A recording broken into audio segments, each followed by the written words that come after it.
Pag-uusapan pa ng mga miyembro ng gabinete ni Pangulong Ferdinand Marcos Jr. kung ilalabas nila sa publiko ang kanilang salin ayon sa Malacanang.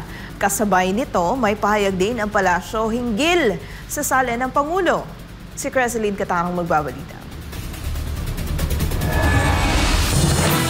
Kinumpirma ng Malacanang na kabilang sa mga tatalakaying paksa sa nakatakdang pagpupulong ng gabinete bukas, Sabado, ay ang posibilidad ng pagbubunyag sa publiko ng Statement of Assets, Liabilities and Net Worth o SALN ng mga opisyal ng gabinete ni Pangulong Ferdinand Marcos Jr. Ito ang sinabi ni Presidential Communications Office Undersecretary Claire Castro sa ginanap na palace briefing nitong Biyernes. Nang tanungin kung tiyak nang ilalabas ng gabinete ang kanilang salin, nilinaw ni Castro na wala pa siyang maibibigay na kumpirmasyon dahil hindi siya kabilang sa mga dadalo sa pagpupulong. Magmi-meeting pa lang po sila, siguro tignan po natin, baka sa Lunes makapag-report ako kung ano po yung napag-meetingan nila tungkol sa kanilang salin. Dagdag pa ni Castro, hindi rin siya nabigyan ng kumpletong agenda ng pagpupulong. Ngunit batid niyang magiging pangunahing paksa ang usapin ng salin, lalo't muling nabubuksan ang panawagan para sa transparency sa pamahalaan. Nang tanungin naman kung susunod din ang Pangulo sa ilang senador at kongresista na voluntaryong naglabas ng kanilang salin, tugon ni Castro,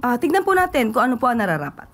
Matatanda ang nabanggit kamakailan ng Pangulo na nakahanda siya na isumite at ilabas ang kanyang salin kung ito'y formal na hihilingin ng Independent Commission for Infrastructure o ng Office of the Ombudsman. Para sa Diyos at sa Pilipinas kong mahal, ito si Creseline Catarong, SMNI News.